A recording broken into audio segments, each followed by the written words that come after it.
Our opening batsman of the match.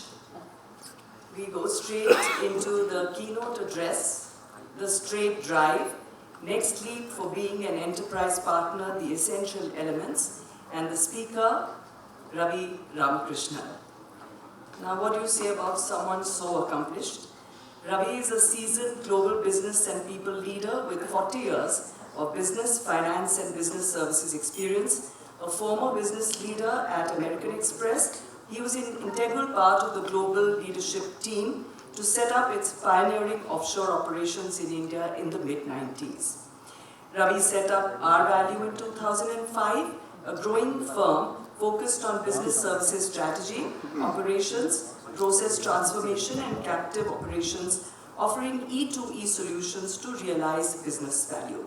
In 2011, he founded Shared Services Forum, an interactive industry platform for shared services and IT and ITS space.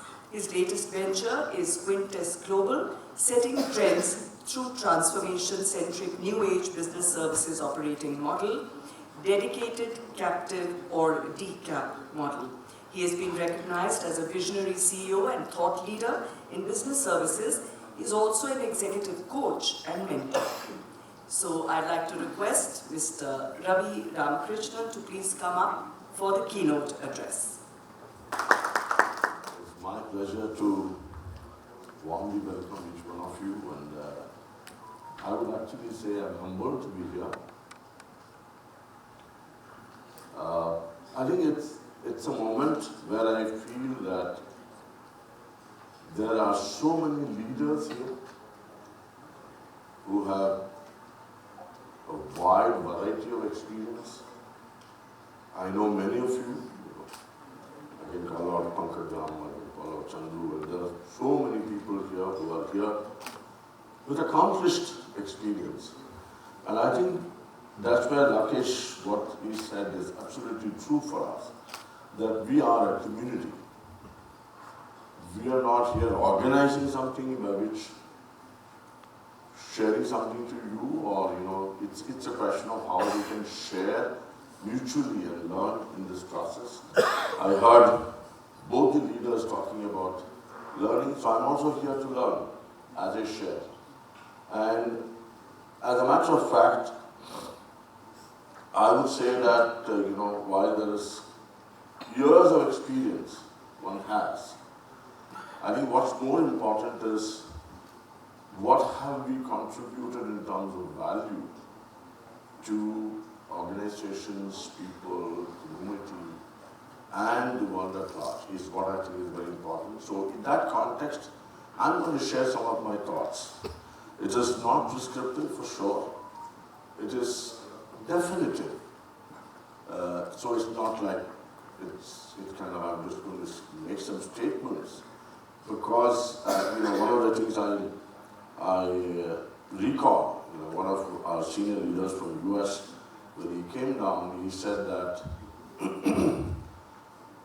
Ravi, you guys are practitioners and you guys are actually resultants. You are here to deliver results. You're not here to provide advice. So what I'm sharing with you is what I have learned. I have done some of these things in some of the organizations and have learned in this process. So that's what I'm really going to share today. So the context is next leap of becoming enterprise partner.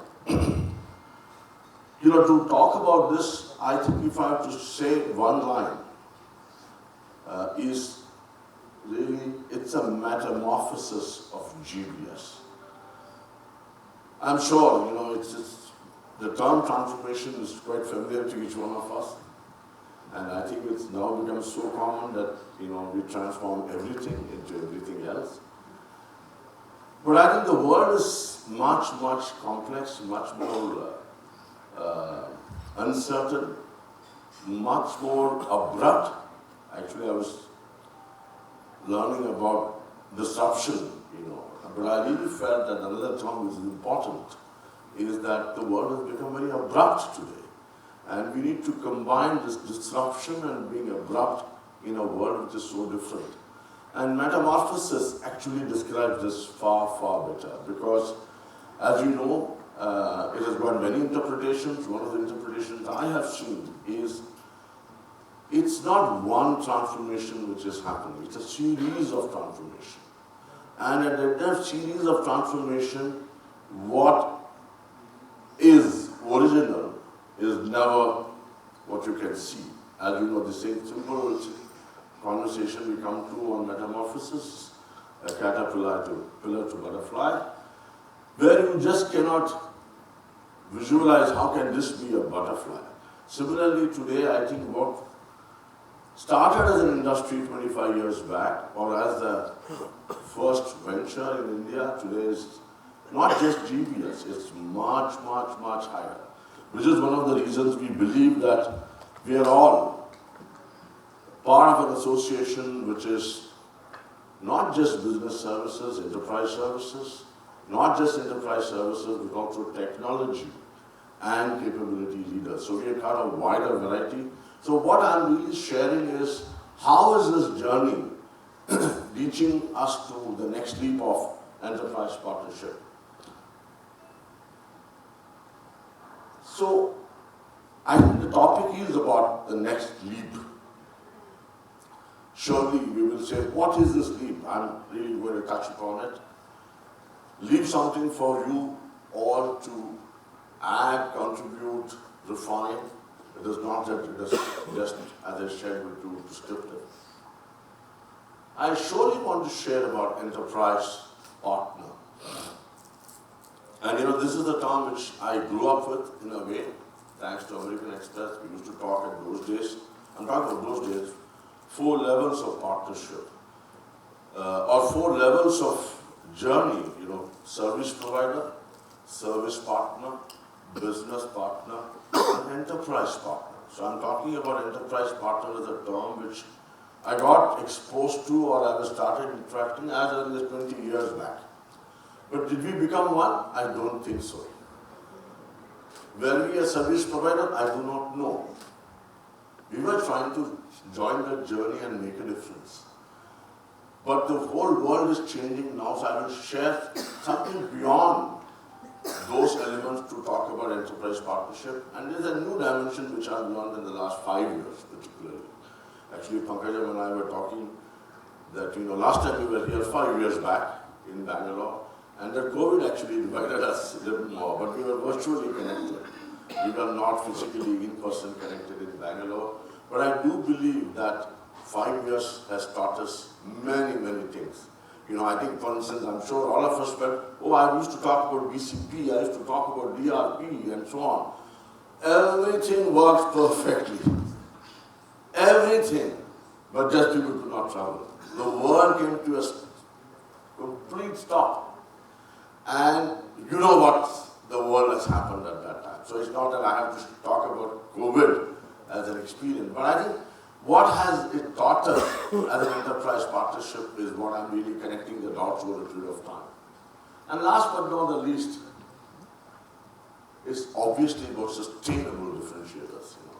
Not just differentiators, but also sustainable differentiators. A lot of differentiators have happened over a period of time. As I used to talk about, moving people's mindset from a control orientation to service orientation, because that was a big shift. Initially I'm talking about, and then moving from service provider to service partnership. That itself was a big shift. People were, particularly for the world of GBS, GCCs and shared services, the colleague and the customer was a big confusion. Because my customer was also my colleague. And so, what's the challenge we have? I'm just talking about some of the nuggets which one of us have gone through. But today the differentiators have become very different. What was those times has now become an expectation. No longer it is something which is a differentiator, at least it is sustainable anyway. So these are the 3 elements which I'll touch upon and quickly share some of my thoughts on next leap on sustainable differentiators. So what's the leap all about? I'm just highlighting few, not too much. And I know we have talked about the journey of, I would say shared services, GPS, GIC, GCC, that's where we have landed as of now. I'm sure something more will be in pipeline as we progress, and I feel enterprise partnership is one of those where we need to walk the journey. So my sense is what is happening over a period of time in the last 5 years. What's the leap? The first one is beyond service and capability to value and growth. The leap is, actually I used to talk about, I used to also talk a lot about capacity, capability, this is very important, etc., etc. But I realized over a period of time, okay, I have a lot of capability. So what? If I can't convert it into value and growth, what's the value of such capabilities? Right? Similarly, on the other side, overnight somebody, a GIC became a GCC. And how many of us actually know, therefore, what are the capabilities which we have, which we need to make a difference, and which we need to equip ourselves, and so on and so forth. Name change does not make us capable. Capability is all about making sure we are able to internalize and make a difference. So it's not just about service and capability, it's actually value and growth. That's one leap which is surely happening, very clearly. This is another one. Beyond GCC to enterprise, there is, I do believe, and I've met a lot of people in the last 3 years, GCCs have really done well, so please don't get me wrong. I think I have great respect for all the GCCs. I think the key point I feel is that how many of us are able to think, it's not that GCC has become a reservoir of capabilities for the organization as a whole, right? There is a lot more capabilities exist in the enterprise. So how do we really connect this stream of capability across the enterprise? So it's very, very important for each one of us. The leap is surely be in GCC, but you need to think beyond GCC to the enterprise. If we don't do that, that leap will already happen. Whoever is doing it, actually one of the things I would say, the world of technology made all the difference. The world of abrupt disruption has made us think like that. Nobody ever thought that such a thing is possible. And the world really thought enterprise. Working from home was, I don't think ever anybody thought. Some people were, but today it's a very, very common conversation. So the reason why I'm saying this is that there is a necessity for us to go beyond capabilities of a GCC to the enterprise. So we will have to touch and talk about what does that mean. And last but not the least, and I talked about it, but I'm just specifically highlighting, let's comprehend and demonstrate those capabilities. I don't think we can assume. And I feel that's one of the even greater challenge, because at the end of the day, what is never a challenge? How is the bigger challenge? And this is all about how. And I think I have seen many organizations still struggling with how do you describe capabilities, what do you need to do. There are very many scientific models which exist, which we can talk, but I'm not going to talk about it today. But I can give some references, some thoughts for those. But I surely believe that there is a necessity for each one of us to say, where are we today? One of the things I used to learn is POD to POA, point of departure to point of arrival, is what I think we're all trained to think of as leaders in this industry and community. So I'm really listing these 3 elements which are giving a huge leap for us. If this leap is understood and we're able to actually look at many dimensions, I would say there is a very, very important areas to look at. I'm going to give a pause, for the right reason, and maybe request few of you to add some of your thoughts, just 1 or 2 comments, because as I shared with you, this is not that everything is done deal, So my request is, any one of you want to add, what do you think is the leap happening today from your point of view? Anyone want to add? I'll be quite happy to receive them and integrate it into the process of learning and the next leap. Yeah. Excuse me, can I give the mic to Conclave? Oh, yeah.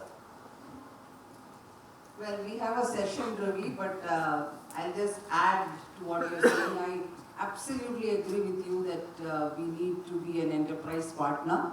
And I'm glad that Amex thought about it 20 years ago. I think we're still not there. And one of the things that I wanted to add is that have the courage as leaders to really comprehend and demonstrate. Absolutely. So if we are followers and if we do not have the autonomy, then the leap will be again delayed. Yes. So I think it's also doing disfavor to our teams who have been with us. Like the industry, as you said, is 30 years old. So there is a lot of talent. But most of the time, we use highly talented people to do low jobs. Absolutely. And then we call them low talent. So I think highly talented people should do more than what they can achieve. That's when you get the leap. Absolutely. And it is on the leaders. It's definitely on the leaders to create that psychological safety in the people, to have the courage to go and say, please come and join my table. Because we always say, we need a seat at the table. In my mind, if you want to lead, we want the enterprise to come and join our table. That's what I think. Absolutely. And I think, I think just previously we heard both of them talk about, I think today entrepreneurship is something very much a demand in the world of industry. We truly believe that each one of us have to think entrepreneurial. That's when we get the courage. That's when we have the responsibility to take up and influence DC expos. I've seen several times through what Conclave has been saying, no, that's not happening because the headquarters is not taking it up. No, there is headquarters. But how do we make that as one enterprise is where the conversation is always going to be, And I think that's absolutely valid, and thanks for highlighting. Any one more comment? Yes, please.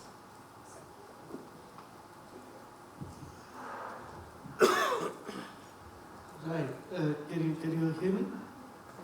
Right. This is a really good list. So I've taken some good notes.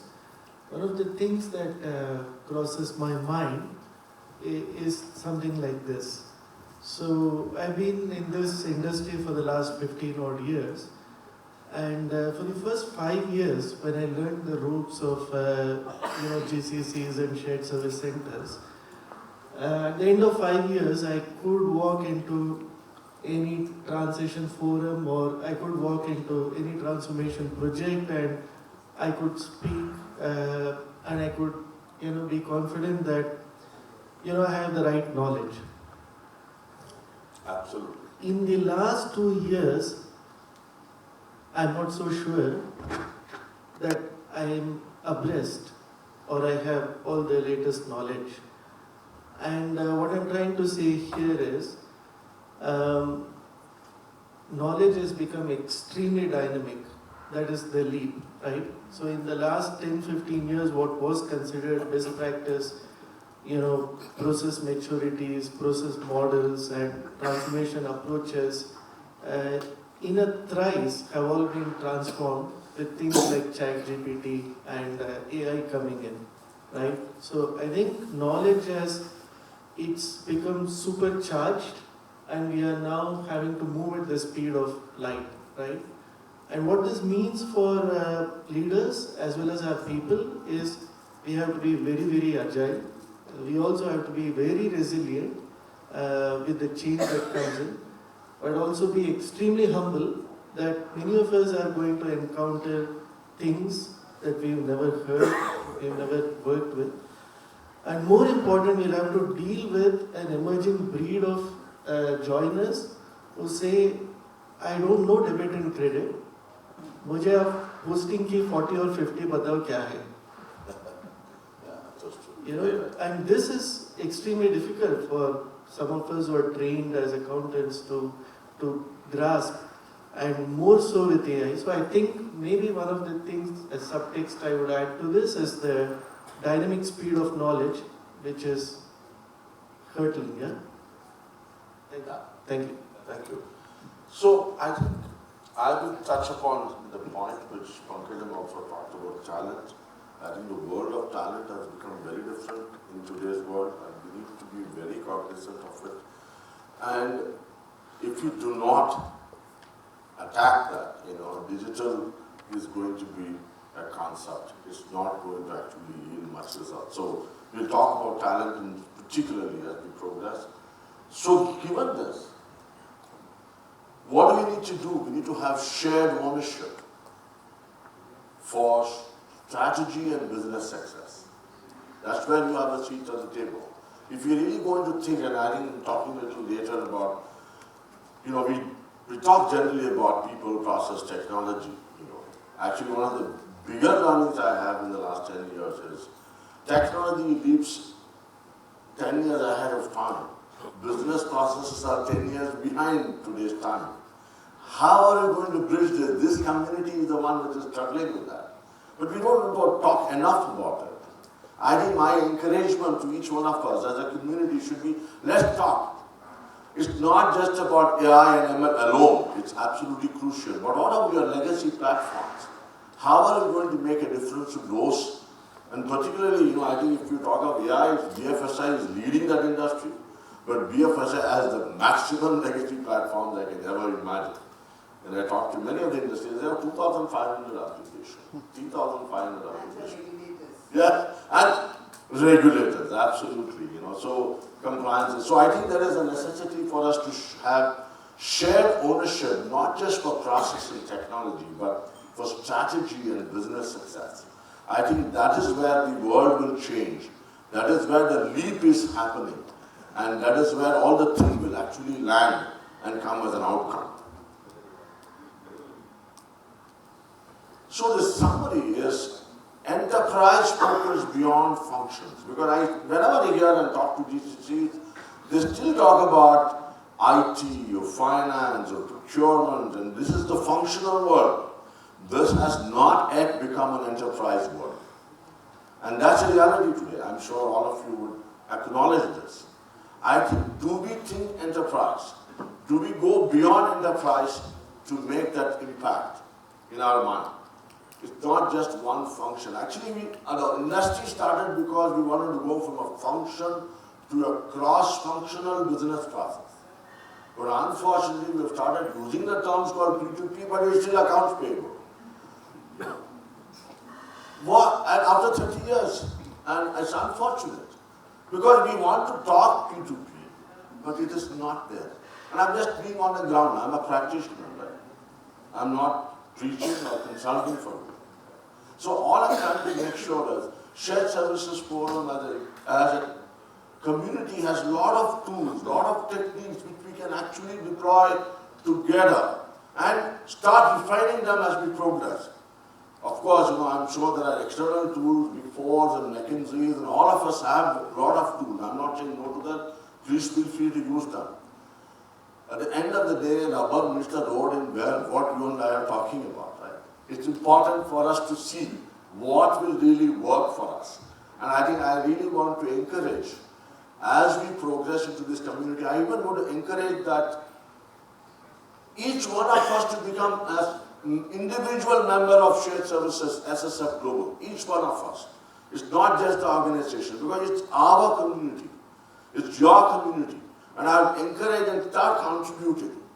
It's a service which I think we should do to our own community, rather than just be doing whatever we're trying to do with it. So this is important. Go beyond functions to enterprise and look at strategic opportunities and not just the so-called transformation opportunities which connects process and technology at best. I think that we have to really go beyond. So if I move to one specific reference, and this I think is a very useful context at least for us, and of course this is by one of the Big Four, because that's what they do. And what they've done is they have utilized, and I think this is for some 4,625 companies, And then I want to give you a sense of what happens in the world of technology and reporting. Just one interesting example. And they have used AI, ML technology to look at the annual reports and see what's the direction this organization is taking towards digital and how does it impact shareholder value. So according to this study, the right combination of digital transformation could unlock as much as $1.25 trillion in value, additional.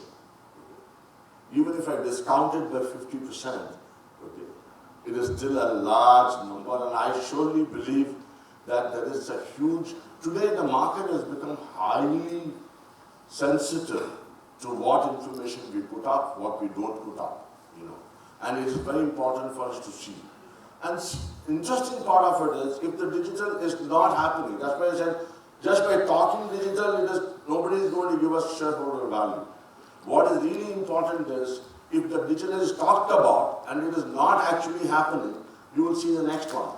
Any wrong combination can erode market value, which is even higher. So I'm just giving you a very simple study.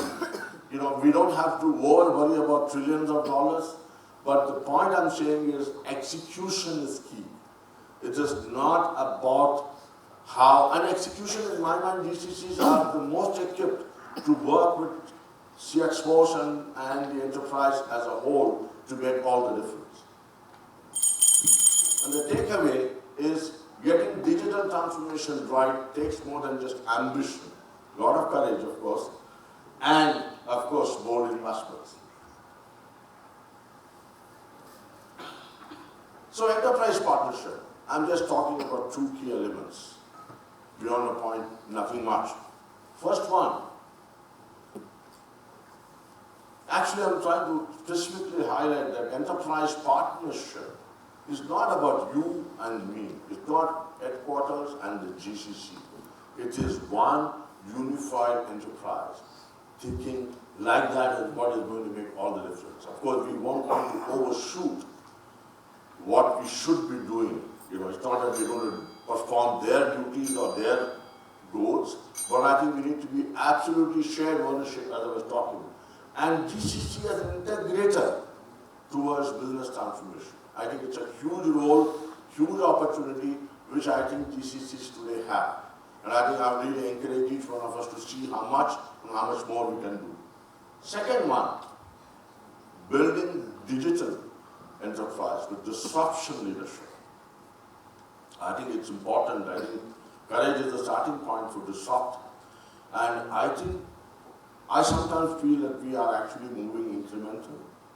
We follow, I think again, we talked about being followers, or somebody else has done it, I can do this. Somebody else has done it, I can do this. I think we need to be really forthcoming to make a huge difference. So it's one side, it is unified enterprise. Another one is digital enterprise. And these two have to come together. So I do not want to limit our thinking as enterprise partnership only as a digital enterprise, because we have to deal with rest of the details beyond technology. And as you know, digital is not just technology, it is much larger. So focus and benchmark on enterprise capabilities, and I'll share a few and I'll quickly finish. Beyond functional enterprise is key, I want to re-emphasize that. And technologies, I just want to reiterate, it is foundational, functional, and transformational all put together. It is not only transformational technologies, because only transformational technologies will not lead to value and growth. It's important for us to make an impact. So what are the sustainable differentiators? I'm just again talking in these two dimensions very simply. First one is unified enterprise. There are three big managements we have to be part of as a capability. Knowledge management.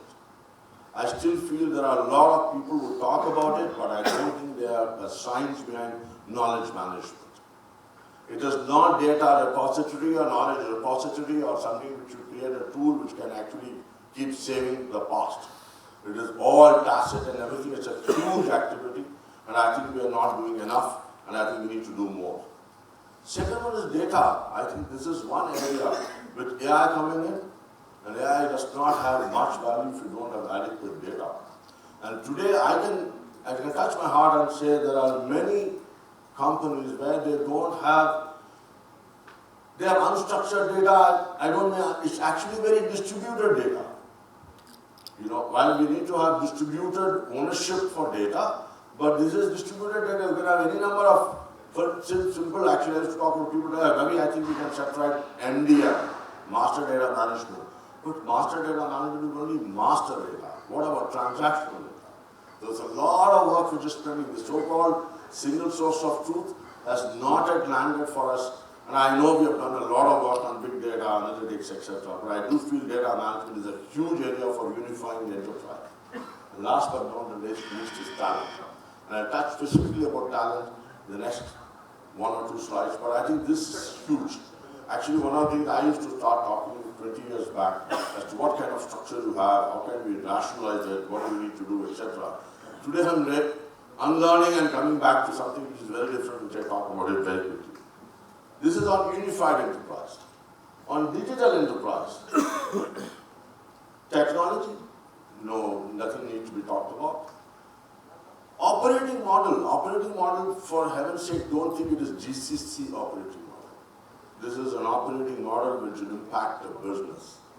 I think how do we connect the business and technology as the operating model? And that's where the enterprise coming in. It is not about how the GCC is going to operate, do you have a hybrid model, do you have this, that, etc. That's all will exist, but that's not the context. And last but not the least is digital change. I think digital change is becoming a huge issue. 90% of the people say I've done digital transformation, but just 1/3 have actually been successful. All of us know this metric. Digital change is very different from simple change management. And we will talk about some of the areas connecting leadership and change in the next one slide. So staying ahead needs execution excellence. And so I'm just sharing some of the key drivers. GCC, I just want to summarize, integrator and orchestrator.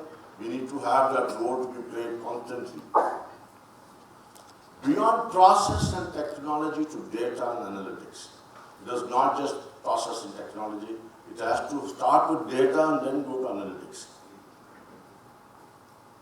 Digital leadership and digital change. I think that is where I think we talked earlier about the leadership has an accountability to make a difference. The teams are part of the change. The leadership also has to play a role there. Am I having the right talent doing the right things? Or am I having a highly qualified talent doing something which is not so good? Operating model linked with business, I just emphasized it further. Last one, some of the indicators. This is something we talked about, let's start small, do some good use cases. These use cases are a very popular term for us. But I think, are you doing the right choice? So it's important for us to pick up few, but they must be important to make an impact for the enterprise. There are 2 types of values. We talk about meaningful value and transformational value. Meaningful value must have an impact for the enterprise. It's 12 to 18 months. And in 5 years, you have a transformational value. This is one which I was talking about talent.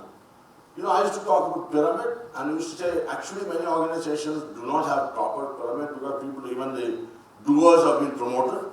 So you actually used to have a diamond. So I used to say, no, make the diamond into a pyramid. So that's what we do, and it's got its own relevance for some of the functions. But if I talk about digital talent, I think it's important for us to combine our talent with external talent. You must have a diamond at a point in time where we do not have too many doers within the company. You need to have somebody beyond us to get this done and work together and make a difference. I think this diamond is something which is working now very effectively with some of the successful companies, where they have the opportunity and keep this bottommost don't get talent deployed here. You can actually get the talent outside and then make sure they are able to work together. Data engineers and data analysts ratio, I think generally it is pretty much equal, but I think we need to have multiplier effect of data engineers. To me, people who can engineer the data and get the data proper is more important than just analysts who can just work around the data. We need to first get the data ready before we can do it. I think today is told 3:1 or 4:1 is absolutely a very useful metric for us to look at. Granular skills for enterprise. I think we need to look at what's the level of granular skill for digital talent and digital transformation and next leap to become an enterprise partner. So I would really say at the end of the quick summary that let's think enterprise first, then think digital, number one. Number two, make sure that we are able to see a unified enterprise beyond functions. And number three, it's important for us to make sure that the digital enterprise is done with a lot of courage and conviction. And you kind of become one in the entire process to make this transformation and metamorphosis actually happen. Thank you so much.